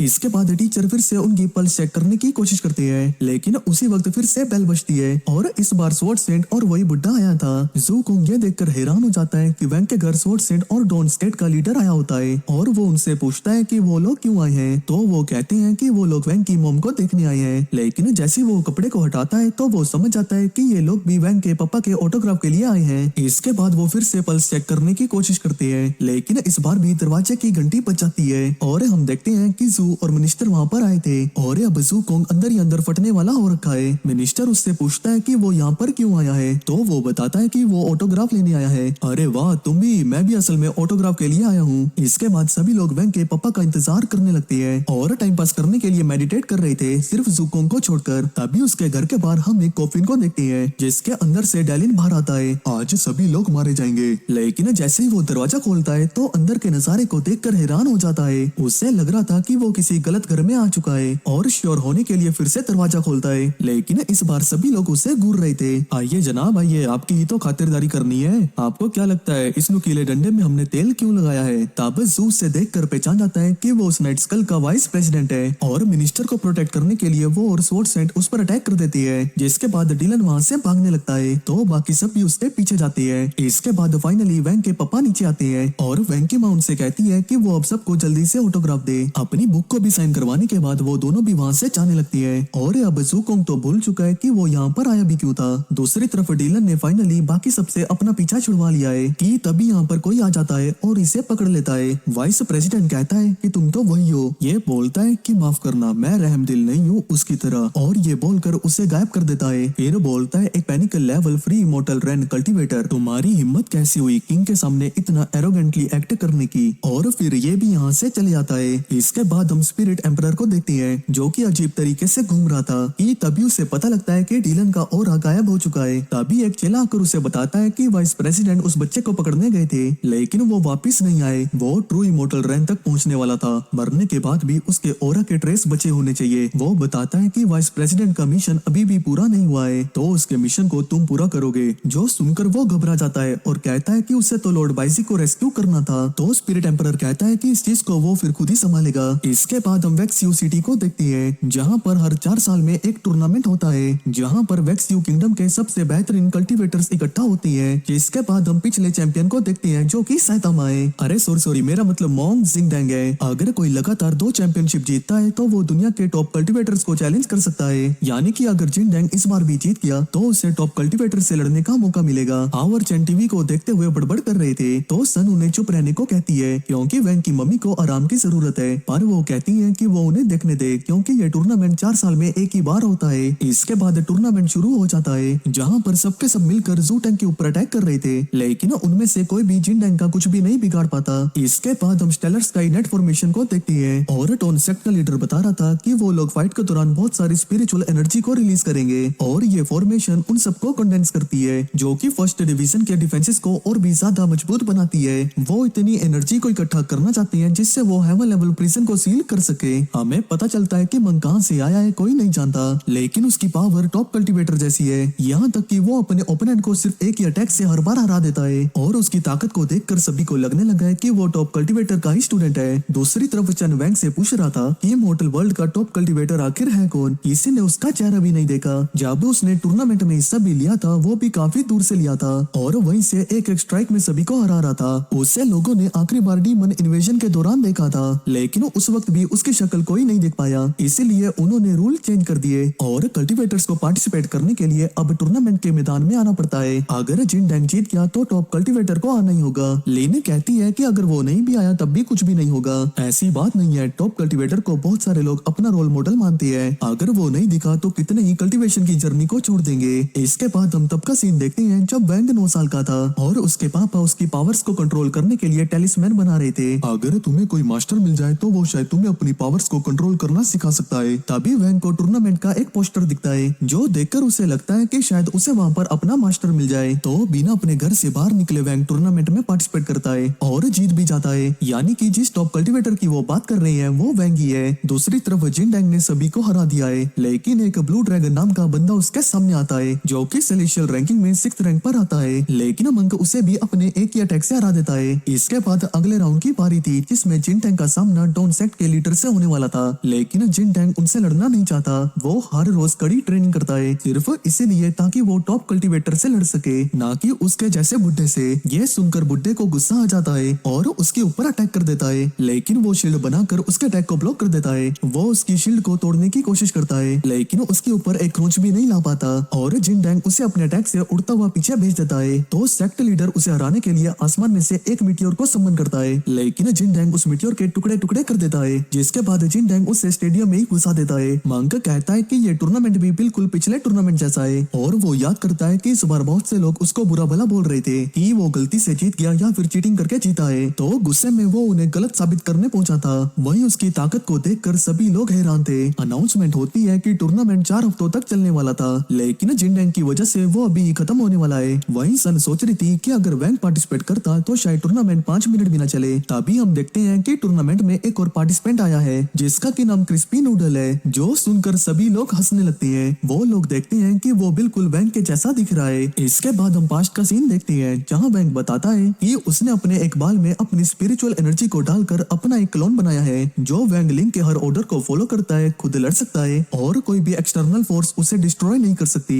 वैंग जू से कहता है कि टूर्नामेंट में ये लड़ेगा और जिंकी बताता है है कि मास्टर को 9 साल की उम्र में ही टॉप कल्टीवेटर घोषित कर दिया गया था, पर क्योंकि वो अपनी सच्चाई नहीं दिखाना चाहते तो ये जाएगा लड़ने। मैं टूर्नामेंट के सारे डॉक्यूमेंट्स तो देख लूंगा, पर इसका नाम क्या रखूं? तब वैंग उसका नाम मास्टर क्रिस्पी नूडल्स रखता है और ये आइडिया आप लोग समझ ही सकते हो कि ये कहां से आया होगा। अब आगे यहाँ हम देखते हैं कि मास्टर जो फर्स्ट प्रिजन में आती है, वो कहते हैं कि मिनिस्टर ने इसे इंस्पेक्शन के लिए भेजा है। वो पूछते हैं कि सिक्योरिटी कैसी है, जिस पर ये दो बताते हैं कि सिक्योरिटी बहुत सही है, वाईसी जैसा बंदा भी यहाँ से नहीं भाग सकता। अब ये अंदर बढ़ता है और यहाँ आकर कहता है कि मैं यहाँ की डिफेंस स्ट्रॉन्ग करने आया हूँ, जिसके बाद ये लैपटॉप में कुछ करने लगता है और फिर स्माइल करता है और यहाँ इस रोबोट में एक साइन बन जाता है और ये अपने असली रूप में आ जाता है और इसे देखकर ये दोनों डर जाती है। ये बोलता है कि लॉर्ड बाइजी मैं आ गया। दूसरी तरफ यहाँ पर जिन डैंग के सामने मास्टर क्रिस्पी नूडल होते हैं। जिन डैंग कहता है कि मुझे सिर्फ टॉप कल्टीवेटर में इंटरेस्ट है और इस पर हमला करता है, लेकिन मास्टर क्रिस्पी नूडल हिलते तक नहीं है अपनी जगह से। ये देखकर इसकी आंखें फटी की फटी रह जाती है और ये फिर से लगातार हमला करता है, लेकिन सामने खड़े क्रिस्पी नूडल को कुछ भी नहीं होता। वांग लिंग कहता है कि माफ करना, लेकिन तुम अभी भी उतने ताकतवर नहीं हो। और यहाँ पर मास्टर क्रिस्पी नूडल जिन डैंग का गला पकड़ लेता है, कहता है कि तुम मेरे मास्टर को चैलेंज करने के लायक नहीं हो अभी, और इस पर हमला कर जिन डैंग को जमीन में गिरा देता है। मास्टर क्रिस्पी नूडल कहते हैं कि तुम बहुत कमजोर हो और यहाँ से जाने लगती है, लेकिन जिन डैंग इसका पैर पकड़ लेता है। ये दूर जाकर फिर से हवा में उड़ने लगता है। तब जिन डैंग इस पे पाम अटैक से हमला करता है, लेकिन मास्टर क्रिस्पी नूडल इसे एक उंगली से रोक देते हैं। और यहाँ जो वो कह रहे होते हैं कि इनकी फाइट ने बहुत ज्यादा स्पिरिचुअल एनर्जी दे दी है टेलर स्काई नेट फॉर्मेशन को। और यहाँ क्रिस्पी नूडल इस पाम के टुकड़े टुकड़े कर चुका होता है और जेंडिंग ये देखकर एकदम हैरान होता है। तब वो उसके पास आता है और उसके पेट में एक लात मारता है, जिससे जिंडेंग दूर जाकर गिरता है और इसके मुंह से खून निकलने लगता है। ये कहता है कि ऐसा नहीं होना चाहिए। क्रिस्पी नूडल कहता है कि तुम स्ट्रॉन्ग हो, लेकिन मुझे नहीं लगता कि मोर्टल वर्ल्ड की पास्ट की बैटल में मैं तुमसे मिला हूँ। तब यहाँ हम पास्ट का सीन देखते हैं, जिसमें एक बूढ़ा आदमी कह रहा होता है, जिंडेंग तुमने बहुत मेहनत करी है, लेकिन अब मेरा समय पूरा होने वाला है और मेरे पास तुम्हें सिखाने को अब कुछ भी नहीं बचा है। तुम एक गिफ्टेड चाइल्ड हो जो कि मल्टीवर्स की आइस के साथ पैदा हुआ है। इस ताकत से सभी लिविंग बींग्स की मदद करना, अब से तुम्हें सब कुछ अकेले ही करना पड़ेगा। और जिंडेंग कहता है कि मास्टर मैं याद रखूंगा। फिर ये बोलता है कि मेरे मास्टर के मरने के बाद मैंने और मेहनत करी और मल्टीवर्स की आइस के साथ मैं पैरेलल डायमेंशन में जाकर प्रैक्टिस करता था। उस दिन मैंने डीमन इन्वेजन देखा था और मैं वापस आया, लेकिन टॉप कल्टीवेटर ने मुझे वहाँ भी हरा दिया। मास्टर क्रिस्पी नूडल कहता है तो इसलिए तुम्हें टॉप कल्टीवेटर चाहिए। ये कहता है कि हाँ मैं उससे मिलना चाहता था, लेकिन मैंने सोचा नहीं था कि सभी लोग मुझे साइबर बुलिंग करेंगे जब मैंने फर्स्ट टाइम टूर्नामेंट को ज्वाइन किया था। क्रिस्पी नूडल कहता है कि तुमने सब कुछ करा, लेकिन इस टूर्नामेंट से कुछ साबित नहीं होगा कि तुम कौन हो। जिंडेंग कहता है कि मेरा गोल सभी लिविंग बींग को बचाना है और मैं टॉप कल्टीवेटर की शैडो में नहीं रहना चाहता, और फिर पूरी ताकत से हमला करता है, लेकिन क्रिस्पी नूडल्स आसानी से इसे रोक देता है और फिर इसे नीचे पटक देता है। दूसरी तरफ यहाँ पर वांगलिंग की मोम को हॉस्पिटल लाया गया होता है। यहाँ ये सब बाहर वेट कर रहे होते हैं कि तभी वांगलिंग कहता है कि मैं वॉशरूम जा रहा हूँ और चेंचा और मोटू बोलता है कि अब हम नोवान को प्रोटेक्ट करेंगे। तभी यहाँ दूसरी तरफ जिंडेंग जमीन में पड़ा होता है और मिनिस्टर कहते हैं कि इस जूनियर कल्टीवेटर ने तो कमाल ही कर दिया। ये मन में कहता है कि ये कहाँ से आया, क्या आजकल यंग कल्टीवेटर सच में इतने ताकतवर है? कि तभी एक बंदा कहता है मिनिस्टर शोंगाई फर्स्ट प्रिजन पे हमला हुआ है। मिनिस्टर कहते हैं कि ऐसा किसने किया? ये बंदा बोलता है कि मास्टर जूही ने। और यहाँ मास्टर जूही कहती है क्या मैंने? और दूसरी तरफ यहाँ ये बंदा पहुंच चुका होता है लॉर्ड जीबाई को यहाँ से छुड़ाने के लिए। वो उनको निकालने के लिए अपना काम शुरू करता है। अब अगले सीन में हॉस्पिटल में ये बंदा आता है और चेंचाओ और गुआओ इसके सामने आ जाते हैं इसे रोकने के लिए, लेकिन इसका स्पिरिचुअल प्रेशर इतना खतरनाक होता है कि ये हिल तक नहीं पाते और ये आगे बढ़ने लगता है। लिन और सुनरोंग भी हिल नहीं पाते। सुनरोंग मन में कहती है कि वांग तुम कहाँ हो? और यहाँ पर नुआन पैदा हो चुकी होती है, लेकिन तभी यहाँ पर कुछ होने लगता है और कुछ हाथ सर्कल से बाहर आती है और सभी डॉक्टर बेहोश होने लगती है। यहाँ पर लॉर्ड बाइसी भी आजाद हो चुका होता है और एक धमाका होता है जिससे कि टूर्नामेंट एरिया में हॉल हो जाता है। यहाँ ये बंदा बहुत ही खुश हो रहा होता है और कहता है ये बच्चे की रोने की आवाज क्या है? तभी इसके बगल में वांगलिंग आ जाता है और बोलता है कि वो मेरी छोटी बहन है। तभी यहाँ पर एक हाथ आता है और इस बंदे को यहाँ से खींच के ले जाता है। यहाँ पर वांगलिंग इससे बोलता है कि तुम मेरी बहन को चुराने का सोच रहे थे ना, तुम्हें क्या लगा हम नोटिस नहीं करेंगे? ये बंदा कहता है कि तुम कौन हो? वैंग बोलता है कि शोंगाई 60th हाई से वांगलिंग, एक बच्चा जो ग्रेजुएट तक नहीं हुआ, और उस पर हमला करने आगे बढ़ता है, लेकिन वांगलिंग बिना टच करे इसे दूर फेंक देता है और बोलता है कि ग्रेजुएट नहीं हुआ इसका मतलब ये नहीं कि मैं तुम्हारी पिटाई नहीं कर सकता। और यहाँ टूर्नामेंट अरीना में जिंडेंग बोलता है मैं अभी हारा नहीं। मास्टर क्रिस्पी नूडल कहते हैं कि तुम इतने उतावले हो तो मैं तुम्हें एक मौका देता हूँ। तभी नीचे से वही बंदा ऊपर उड़ते हुए आता है और यहाँ के नीचे गिरता है। इसे देखकर जिंडेंग बोलता है कि ये ये तो वही है। मास्टर क्रिस्पी नूडल कहते हैं कि तुम्हारा मौका ये रहा। ये बंदा बोलता है कि मैं तुम सभी को मार डालूंगा और काफी गुस्से में हमला करने लगता है, लेकिन जिंडैंग इससे लड़ने लगता है और लड़ते लड़ते इसे दूर फेंक देता है। फिर कहता है कि अब मैं सभी लिविंग बींग्स को बचा पाऊंगा और पाम अटैक करके इसे हरा देता है। अब आगे यहाँ हमें न्यूज दिखाई जाती है कि टूर्नामेंट के दौरान जिंडैंग ने गोस्ट स्पिरिट एम्परर को पकड़ लिया और यहाँ पर वांग लिंग अपनी फैमिली के साथ होता है। सुनरोंग ने लिखा होता है कि नवान अब तुम्हारे भाई के पास एक और पर्सन है प्रोटेक्ट करने को, और वांग लिंग ने लिखा होता है कि वांग नवान आई होप तुम्हें भी क्रिस्पी नूडल्स पसंद हो जैसे कि मुझे है। ये गोल्डन ब्लेड हमारी फैमिली में कई जनरेशन से है, अब समय आ चुका है कि तुम इसे संभालो। अरे बाप रे, इतना सोना, कितने पैसे मिलेंगे इसको बेच के? नहीं नहीं, मैं इसे संभाल के रखूंगा। इस ब्लेड में हमारे फाउंडिंग एंसेस्टर की सोल है, अगर तुम इसे संभाल सकते हो तो ये तुम्हारा होगा। लेकिन जैसे ही वो ब्लेड चैन को देते हैं तो वो उसे लेकर नीचे गिर जाता है। ये देखकर वो ब्लेड को वापस उठाकर वहीं पर रख देते हैं। कभी कभी मैं सोचता हूँ कि मुझे डीएनए टेस्ट करा लेना चाहिए। ये सुनकर बेचारे चन को बड़ा सा सदमा लगता है और वो दुखी होकर वहाँ से जाने लगता है। जैसे ही वो बाहर निकलता है तो एक पोस्टर आकर उसके मुंह पर तमाचा चढ़ता है। वो पोस्टर उसे कहता है कि उसे अगर अपनी ताकत को बढ़ाना है तो उसे प्रोटीन सेक्ट को ज्वाइन करना चाहिए। ये देखकर वो बड़ा खुश होता है। दूसरी तरफ वैंग की मानवान से परेशान हो रखी थी क्योंकि इतनी छोटी उम्र में भी उसके पास टेलीकिनेसिस पावर्स है। तभी वैंग आकर उसके मुंह में दूध की बोतल डालकर उसे शांत करता है क्योंकि उसके अलावा नुआन की पावर्स को कोई और कंट्रोल नहीं कर सकता। तभी उसके घर में भी वही पोस्टर चमकने लगता है जो कि कहता है कि पावर्स को कंट्रोल करने के लिए उसे अपने मसल्स को ट्रेन करना होगा। इसके बाद वैंग उस जगह पर पहुंच जाता है और वो नुआन को भी लेकर आया था। ओए बच्चे, ये जगह बच्चों के लिए बहुत खतरनाक है। अरे वो मैं खुद को रजिस्टर नहीं करने आया, ये बहन आएगी मेरी। इसके बाद वहाँ पर सन आती है और बताती है कि वीआईपी ब्लैक कार्ड मेंबर्स अपने साथ 2 मेंबर्स को फ्री में ला सकती है। तो वो ऑफिशियल उन्हें अंदर आने देता है। सानी उन्हें बताती है कि यहाँ के इक्विपमेंट्स ट्रेनिंग के लिए सबसे बेस्ट हैं। तभी उनकी नजर चैन पे जाती है जो कि ट्रेनर से अपनी ताकत बढ़ाने के लिए गिड़गिड़ा रहा था। वो उससे पूछता है कि क्या उसके पास ब्लैक गोल्ड कार्ड है। चैन कहता है कि उसके पास नहीं है लेकिन वो ले लेगा। तुम्हें उसे खरीदने के लिए 1 मिलियन स्पिरिट स्टोन्स लगाने पड़ेंगे। ये सुन के वो हैरान हो जाता है कि तभी सन बीच में आती है, कहती है कि चन उसका दोस्त है और वो नुआन की तरह अपने कार्ड पर उसे भी फ्री में लाना चाहती है। तब ट्रेनर इस बात के लिए मान जाता है लेकिन कहता है कि पहले चन को 3 टेस्ट को कंप्लीट करना होगा। वहीं चैन कॉन्फिडेंट था कि वो टेस्ट में तो झंडे जरूर गाड़ेगा। इसके बाद वो एक पंचिंग बैग को पंच मारता है जिसकी वजह से वो फट जाता है। अगर तुमने इस बैग को हिला दिया तो तुम पहले टेस्ट में पास हो जाओगे। ये एंशिएंट ब्लैक आयरन सैंड से भरी हुई है, कोई भी नेसेंट सोल सैंड्स के नीचे का बंदा इसे मूव नहीं कर सकता।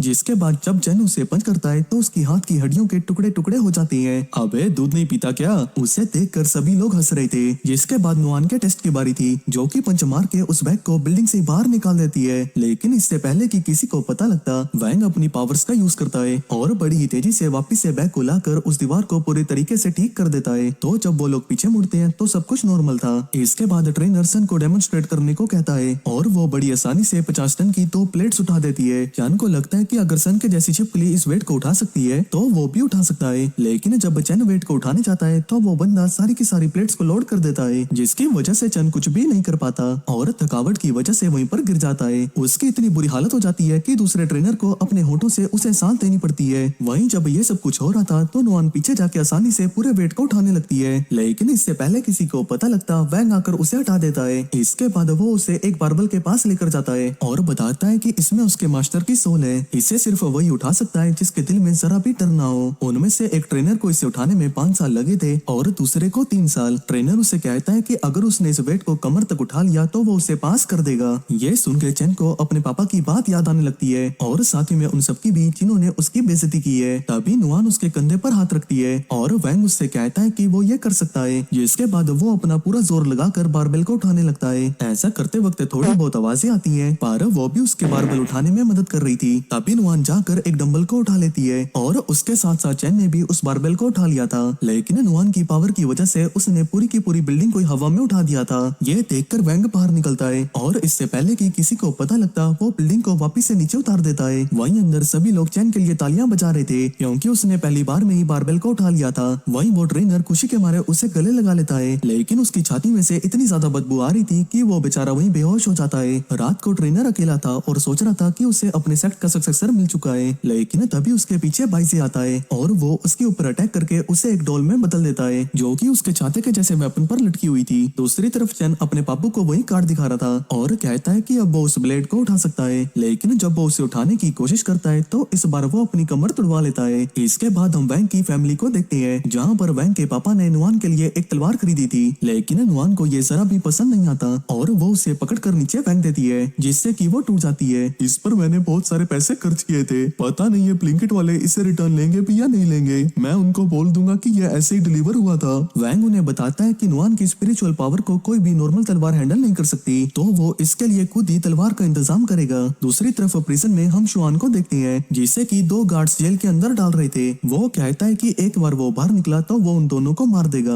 लेकिन तभी वहाँ पर भाई जी आता है और उन दोनों गार्ड्स को मार देता है। जिसके बाद वो शुआन को खींच के लात मारता है और उससे पूछता है कि वो स्वॉर्ड इमोर्टल का स्टूडेंट है, तो उसे तो पता ही होगा कि डीमन स्वॉर्ड कहाँ पर है। ये बताने के बाद मुझे क्या मिलेगा, लेकिन बाइसी उसकी बकबक नहीं सुनता और उसे भी डॉल में बदल देता है, जिससे जब वो उसे नीचे फेंकता है तो वो उसकी सारी बात मान रहा था और वो उससे कहता है कि वो उसे डीमन स्वॉर्ड की तरफ ले चले। दूसरी तरफ वैंग लिंगलिन की स्वॉर्ड स्पिरिट के पास था। वो बताती है कि स्वॉर्ड स्पिरिट बनाना बहुत लंबा काम है। अगर नुआन को स्वॉर्ड स्पिरिट चाहिए तो उसे तलवार चलाना सीखना होगा और उसके साथ समय बिताना होगा। ऐसा करने के कई सालों बाद ही मिस्टिक रेल से कोई स्वॉर्ड स्पिरिट उसके पास आएगी। फ्रॉगी कहता है कि क्यों ना वो लोग खुद ही स्वॉर्ड स्पिरिट मिस्टिक रेल में चले जाए। वो बताती है कि उसकी एंट्रेंस यहीं पर है, लेकिन वो ऑटोमेटिकली हर 2000 साल में खुलती है और अगली बार वो 1000 साल बाद खुलने वाली है। इतना परेशान क्यों होती हो बेब्स, मैं हूँ ना। जिसके बाद वैंग अपनी तलवार को बाहर निकालता है, जिससे जिंगबाई की स्पिरिट बाहर आती है, जो कि ऑरा फॉर्म करता हुआ उस स्पिरिट से आगे बढ़ता है और वैंग से पूछता है कि उसके लिए क्या हुक्म है। हम स्वॉर्ड स्पिरिट रेल में जा रही हैं। ये सुनते ही जिंगबाई एक स्लैश करता है, जिस वजह से उस रेल के लिए एंट्रेंस खुल जाती है और वो सब उस स्वॉर्ड स्पिरिट रेल में पहुंच जाती है, जहाँ वो कहती है कि उसने पहली बार किसी को डायरेक्टली यहाँ घुसते हुए देखा है। तो तुमने अपने मास्टर को यहाँ से धक्का दिया था, तो डीमन स्वॉर्ड की स्पिरिट भी यहीं पर सील होगी। जिसके बाद वो डीमन स्वॉर्ड की स्पिरिट को समन करता है और उसके सामने आते ही अपनी सभी डॉल्स को एक साथ उसके ऊपर फेंक देता है और वो उसके ऊपर अटैक करने लगती है, लेकिन वो स्वॉर्ड स्पिरिट एक ही झटके में उन सभी को हटा देती है। जिसके बाद भाई से अपनी बाकी की डॉल्स को भी उसके ऊपर अटैक करने के लिए भेज देता है, जिन्हें वो कुछ देर में डिफ्लेक्ट तो कर देता है, पर उसकी पावर्स अब कम हो चुकी थी, तो वो फिर से अपने वेपन का यूज करके उसे भी डॉल में बदल देता है। वहीं स्वॉर्ड सिस्टर जगह को देखकर हैरान थी, क्योंकि जब पिछली बार वो यहाँ पर आई थी तो यहाँ पर बहुत सारी छोटी छोटी स्वॉर्ड स्पिरिट्स थी कि तभी उनके ऊपर एक फायरबॉल से अटैक होता है, लेकिन जिंगबाई बीच में आकर उस फायरबॉल को डिफ्लेक्ट कर देता है। लेकिन उसके तुरंत बाद ही वहाँ पर एक ड्रैगन की स्पिरिट आती है, तो वैंग जिंगबाई का हाथ पकड़कर उसे ड्रैगन की तरफ फेंकता है और जिंगबाई उसे एक मुक्का मार के उसका एक टुकड़ा नीचे गिरा देता है। ये सब देखकर स्वॉर्ड सिस्टर हैरान हो जाती है। क्या तुम्हें ये सब कुछ देखकर हैरानी नहीं हुई? अरे नहीं छोरी, अपने को तो इन सबकी आदत हो गई है। वहीं उस ड्रैगन के जाने के बाद सारी छुपी हुई स्पिरिट्स बाहर आने लगती है। ये स्वॉर्ड स्पिरिट्स अभी इन्फेंट्स हैं और वैंग सोचने लगता है कि नुआन के लिए इनमें से सबसे बेस्ट स्पिरिट कौन सी होगी, लेकिन उसे समझ नहीं आ रहा था। दूसरी तरफ हम इस मुसीबत की पोटली को देखते हैं, जिससे उसकी माँ कहती है कि बारिश होने वाली है तो उन्हें अंदर जाना चाहिए। ही तभी एक तितली उसके आजू बाजू घूमने लगती है और वो उसके ऊपर लेजर से अटैक करने की कोशिश कर रही थी, पर गलती से वो लेजर एक घास पर जाकर लग जाता है और ये कौन सी मुसीबत खड़ी करने वाला है ये तो बाद में ही पता चलेगा। दूसरी तरफ वो ड्रैगन फिर से वापस आता है, जिसे देखकर सारी स्पिरिट्स डरकर चली जाती हैं, लेकिन वैंग कहता है कि उन्हें डरने की जरूरत नहीं है और उनके ऊपर अपनी पावर्स का यूज करके उनसे ही उस ड्रैगन के ऊपर अटैक करता है। वहीं उनमें से एक स्पिरिट जरा भी नहीं डर रही थी और वो थोड़ी बहुत स्ट्रेचिंग करके खुद ही उस ड्रैगन के ऊपर अटैक करने के लिए तैयार हो जाती है और उसके ऊपर अटैक करके उसका एक और टुकड़ा गिरा देती है और अब वैंग को नुआन के लिए स्पिरिट मिल चुकी थी। दूसरी तरफ बाइजी आसमान में उड़ रहा था और डीमन स्वॉर्ड की स्पिरिट को समन करता है, लेकिन उसकी फटीचर हालत को देखकर बाइजी हैरान हो जाता है, लेकिन फिर भी वो अटैक करने के लिए कहता है और ये अटैक वो वैंग के घर पर कर रहा था। दूसरी तरफ वैंग उस स्पिरिट से पूछता है कि क्या वो उसकी बहन की स्वॉर्ड स्पिरिट बनेगी। ये सुन के वो स्पिरिट बहुत खुश होता है और खुशी के मारे उछलने लगता है। वहीं फ्रॉगी ये सोच रहा था कि ये टिंगू भला नुआन को कैसे प्रोटेक्ट कर सकता है। ये सुन के स्पिरिट को गुस्सा आ जाता है और वो उसे घुमा के एक मुक्का मारता है कि तभी वो स्वॉर्ड स्पिरिट अचानक से चमकने लगता है और वहाँ से गायब हो जाता है। हम देखते हैं कि उसे नुआन ने समन किया था अपनी पावरफुल स्वॉर्ड घास का यूज करके। वहीं स्वॉर्ड स्पिरिट को अपने सामने देखकर डीमन स्वॉर्ड स्पिरिट की हालत खराब हो रखी है, जिसके बाद नुआन की स्पिरिट उसकी बुरी तरह से कुटाई कर देती है। वहीं ये सब कुछ देखकर बाइजी भी वहाँ से चले जाता है। आगे नुआन स्वॉर्ड स्पिरिट के साथ खेल रही थी और वैंग को अब समझ में आने लगा था कि उस उम्र में जितनी उसकी ताकत थी उसकी बहन की उससे कई गुना ज्यादा है। आगे स्पिरिट एम्परर अपने फॉलोअर्स के पास जाता है, जो कि बाइजी की डॉल बन चुका है। इसके लोग कहते हैं कि लॉर्ड स्पिरिट एम्परर आप वापिस आ गए, हमें भरोसा था कि आपको इतनी आसानी से पकड़ा नहीं जा सकता। तभी ये इनमें से एक को पकड़ लेता है और पीछे से बाइजी कहता है माफ करना, लेकिन आपके लॉर्ड एम्परर मेरे हैं, और ये एक एक करके अपने ही साथियों को मारते जाता है। बाइजी अंदर आता है और कहता है बस थोड़ा स्पिरिचुअल एनर्जी और फिर दाओ एंसेस्टर का ट्रेजर ओपन कर सकती है, फर्क नहीं पड़ता कि ये गिफ्टेड बच्चों का स्पिरिचुअल रूट्स कितना ग्रेटर है, ये कल्टीवेशन वर्ल्ड के महान लोगों के सामने नहीं टिक सकते। कि तभी से नुआन याद आती है और ये कहता है वो बच्ची एक्सेप्शन है, जल्दी वो भी मेरी होगी। तभी मॉन्स्टर आता है और बाइजी कहता है तुम आ गए, बाकी काम मैं तुम पर छोड़ता हूँ। बाइजी ये डॉल इसकी तरफ फेंकता है और ये इन्हें खा जाता है और कहता है कि तुम्हारे साथ काम करके अच्छा लगा, और ये अब आगे इस स्पिरिचुअल एनर्जी के साथ मिल जाता है। यहाँ तेज रोशनी चमकती है और ये मॉन्स्टर कहता है इंसेशन टेक्निक सक्सेसफुल रही, अर्थ पर मून पैसेज अब ओपन हो चुका है। यहाँ बाइजी कहता है मैं आ रहा हूँ हेवनली डाओ। अगले सीन में स्कूल दिखाया जाता है जहाँ क्लास में टीचर पान आती है और कहती है कि ऐसे मत देखो, ऐसा लगता है जैसे कि मैं एक स्ट्रिक्ट टीचर हूँ। यानी चाओ बोलता है कि आज टीचर पान को क्या हो गया है। ये कहती है कि वांग लिंग वापस आ चुका है स्कूल में। यहाँ पर ये सभी लोग वांग लिंग के हाथ पर बच्ची को देखकर हैरान होते हैं। कि तभी हमें पास्ट का सीन दिखाया जाता है जिसमें नुआन वांग लिंग से चिपकी हुई होती है और इसे छोड़ नहीं रही होती। तो इसके मम्मी पापा कहते हैं कि आज इसे स्कूल ले जाओ अपने साथ। स्कूल में टीचर वांग पान से कहते हैं कि एक दिन के लिए नुआन को भी स्कूल आने दे, लेकिन ये कहती है कि इतनी छोटी बच्ची को मैं अलाउड नहीं कर सकती, इसकी रिस्पॉन्सिबिलिटी कौन लेगा। वांग नुआन तभी अपनी प्यारी आंखें दिखाती है और पान इमोशनल होकर उसे एक दिन के लिए स्कूल में अलाउड कर देती है और ड्रेस भी दे देती है पहनने के लिए। प्रेजेंट में यहाँ पान इन्हें पढ़ा रही होती है। ये एक स्टोरी है जिसमें प्रिमोडियल कल्टीवेटर, जिसे कि कल्टीवेशन का एंसेस्टर भी कहा जाता है, उन्होंने हेवनली डाओ बनाया था और वो गलत हाथों में ना पड़ जाए तो इसलिए उन्होंने उसके सीक्रेट्स मून में सील कर दिए थे। ग्वाहो पूछता है कि प्रिमोडियल कल्टीवेटर मून में कैसे पहुंचे। पान बोलती है कि आज हम वही सीखने वाले हैं। इनिशिएशन टेक्निक, थ्योरेटिकली अगर तुम्हारे पास इनफ स्पिरिचुअल पावर है तो तुम एक पैसेज ओपन कर सकते हो अर्थ से मून तक का। इनिशिएशन टेक्निक का इस्तेमाल करके सुनरोंग पूछती है कि स्पिरिचुअल एनर्जी कितनी चाहिए होगी उसके लिए। पान बोलती है कि इसका कोई नंबर नहीं बताया जा सकता, तुम्हारी कैपेबिलिटी के साथ तुम कोई लंबा स्पेशल पैसेज ओपन नहीं कर सकते, लेकिन इनिशिएशन टेक्निक फाउंडेशन है इस स्पेशल टेक्निक का। अब पान सबको ट्राई करने को बोलती है। यानी चाहो वॉशरूम तक का पैसेज ओपन कर देता है और ये बंदा इसे गे बोल के चांटा मारता है और सब इस पर हंसने लगते हैं। अब सुनरोंग ट्राई करती है और इंस्ट्रक्टर ऑफिस तक का पैसेज ओपन करके टेलिस्मैन पेपर ले आती है। पान बोलती है कि तुमसे ये एक्सपेक्ट करा था मैंने, एकदम एक्यूरेट पैसेज ओपन करा तुमने। अब ये नुआन के पास आती है और कहती है कि क्या कुछ समझ में आया तुम्हारे। नुआन यहाँ पर ड्रॉ करने लगती है और पान कहती है कि तुम कितनी समझदार हो। कि तभी यहाँ बाहर कुछ रोशनी चमकती है और सभी लोग बाहर देखने लगते हैं। यहाँ नुआन ने कुछ मॉन्स्टर तक का पैसेज ओपन कर दिया होता है जो कि वांग लिंग तुरंत बंद कर देता है किसी के देखने से पहले। सभी बच्चे बाहर का सीन देखकर हैरान होते हैं। टीचर पान बोलती है कि शायद यह कॉस्मिक फिनोमिना होगा जो कि किसी कल्टीवेटर ने करा होगा जो किसी मुसीबत में होगा, चिंता करने की कोई जरूरत नहीं। दूसरी तरफ यहाँ पर बाईजी और ये मॉन्स्टर दोनों मून पर पहुंच चुके होते हैं। बाईजी कहता है कि अब सिर्फ एक आखिरी स्टेप बचा है और अपनी पावर का यूज करता है जिसकी वजह से यहाँ नीचे से कुछ बाहर आता है और आवाज आती है कि किसने हेवनली डाओ के गेट को ओपन करने की हिम्मत करी बिना पूछे, और कुछ सोल्जर्स बाहर आते हैं। तब बाईजी भी अपनी डॉल्स को बाहर निकालता है और ये सब अब हमला करने लगते हैं इन पे। अब अगले सीन में यहाँ पर स्कूल दिखाया जाता है जहाँ पर इनका टेस्ट चल रहा होता है स्वॉर्ड को टारगेट पर मारने का। मोटो को 8 पॉइंट्स मिलते हैं। अब सुनरोंग की बारी होती है। ये कहती है कि नुआन और वैंग लिंग दोनों मुझे देख रहे हैं, मुझे सब कुछ सही से करना होगा। ये अपनी स्पिरिचुअल पावर का यूज करके एक्यूरेसी को बढ़ा देती है और सही जगह पर निशाना लगा देती है। तब टीचर वांग इसकी तारीफ करते हैं। अब चेन चाओ की बारी होती है।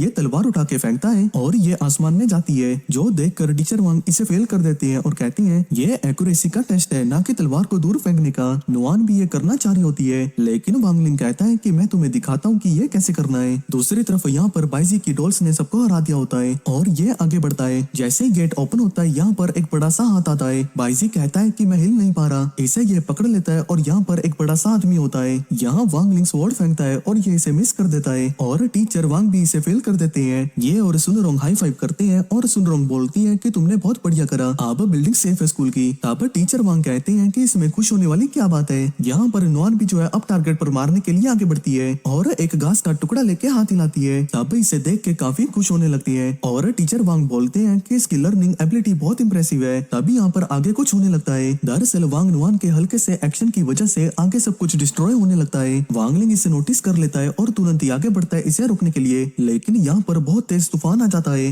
वांग लिंग बोलता है कि नुआन का शॉट कुछ ज्यादा ही पावरफुल है जितना कि मैंने सोचा था। यहाँ पेड़ टूटने लगते हैं और सब उड़ने लगते हैं हवा में। नुआन खुश हो रही होती है काफी और मजे में होती है। वांग लिंग बोलता है कि मैं इसे रिफ्लेक्ट नहीं कर सकता परफेक्टली, जिस वजह से ये इसे आसमान में फेंक देता है और ये सीधे जाती है स्पेस में और ये सब कुछ काटते हुए सीधा वहाँ पहुंच जाती है जहाँ पर बाईजी होता है और जिस हाथ ने इसको पकड़ा हुआ होता है वो हाथ ही कट जाता है और बाईजी बच चुका होता है। ये कहता है कि ये क्या था, चाहे कुछ भी हो जाए, तुम चाहे जो मर्जी हो, एक बार मैं इस गेट के पार चला गया तो मैं अमर हो जाऊंगा। इसके बाद हम वे ऑफ हेवन, जिसे कि हेवनली डाओ भी कहा जाता है, वहाँ का सीन देखते हैं जहाँ पर उन सबको पता लगता है कि एंसेस्टर का ट्रेजर किसी ने खोल दिया है।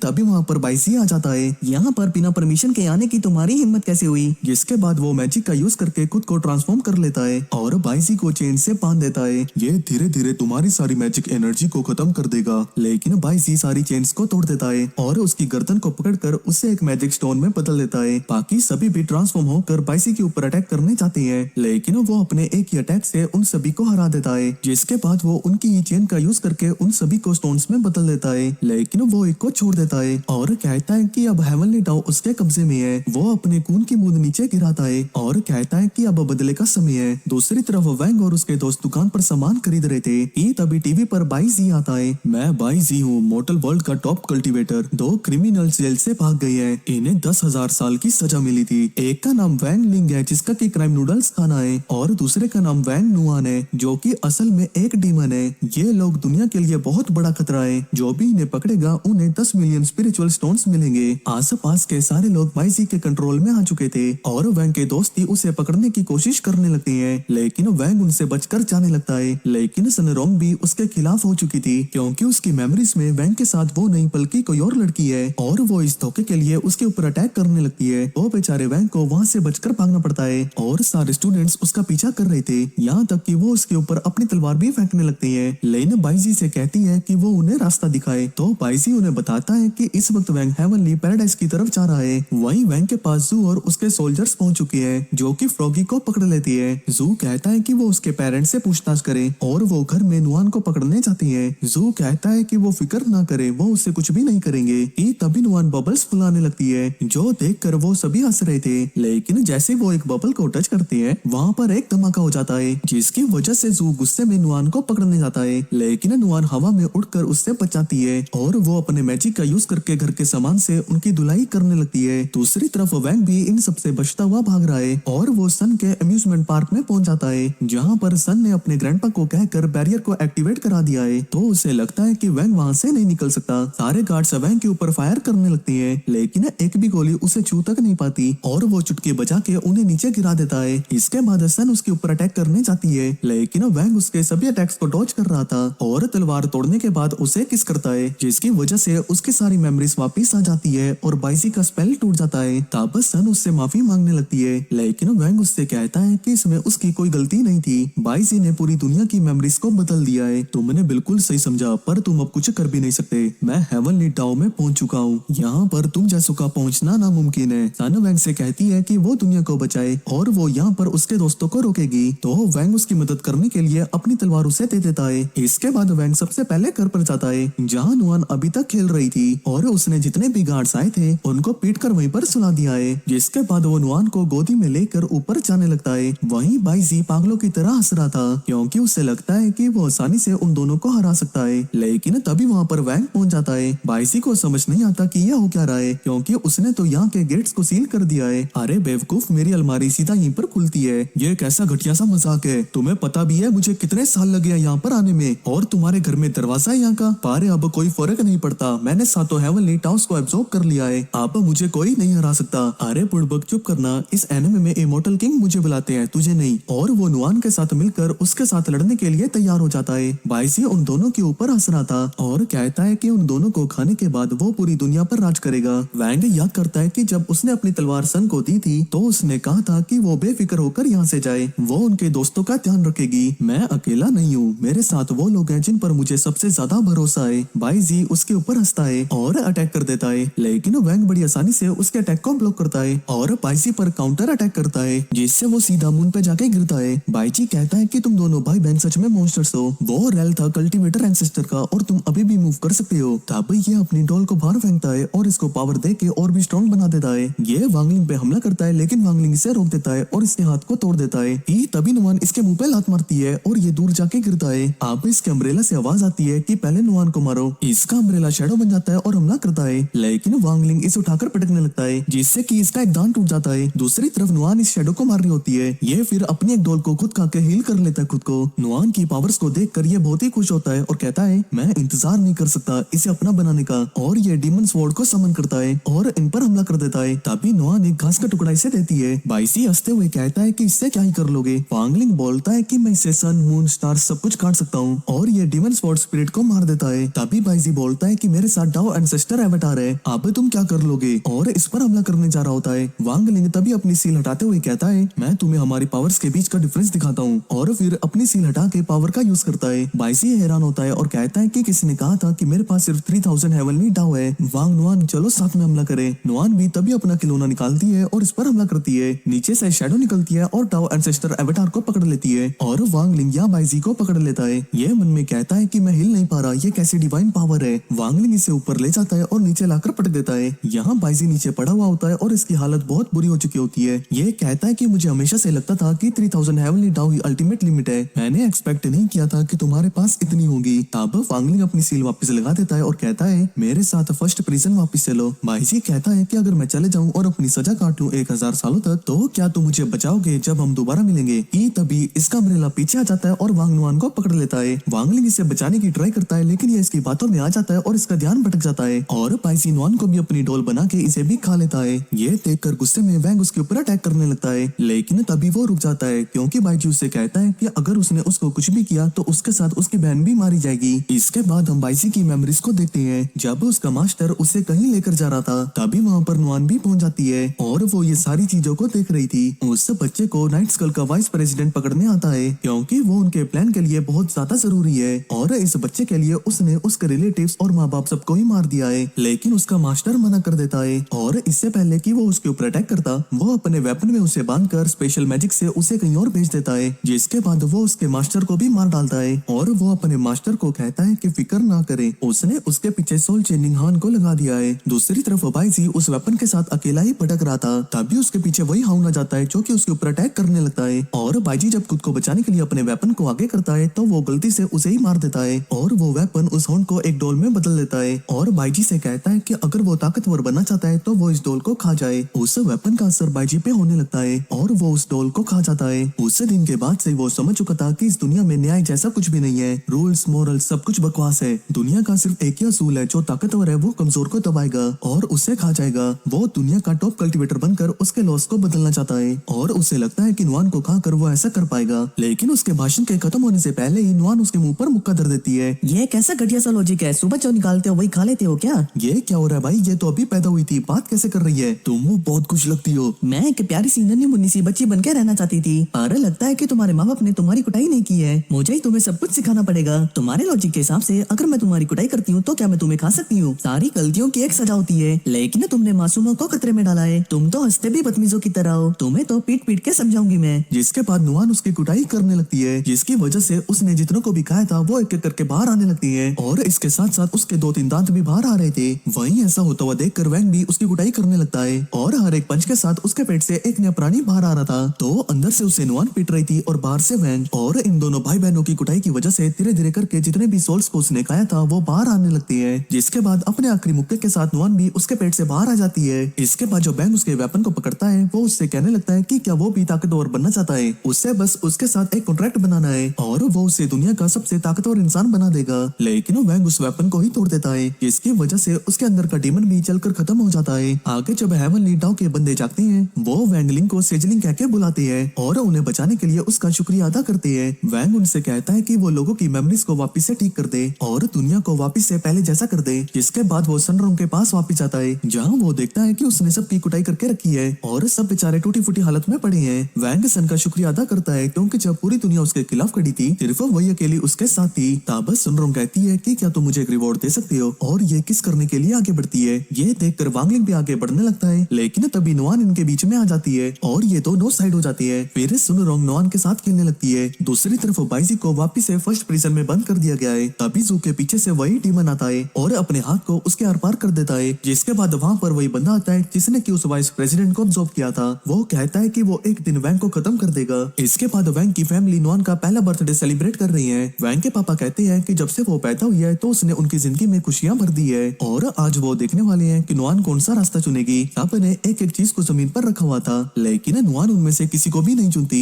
और अपने खिलौने को ही चुनती है और कहती है कि वो अपना रास्ता खुद ही बनाएगी। तो भाई लोग, इसी के साथ ये anime the daily life of immortal king का सीजन 5 यहीं पर खत्म होता है। आई होप आप लोगों को ये एनिमे बहुत ही पसंद आया होगा। तो ऐसे ही मजेदार एनिमेस को देखने के लिए वीडियो को लाइक और चैनल को सब्सक्राइब करना मत भूलना।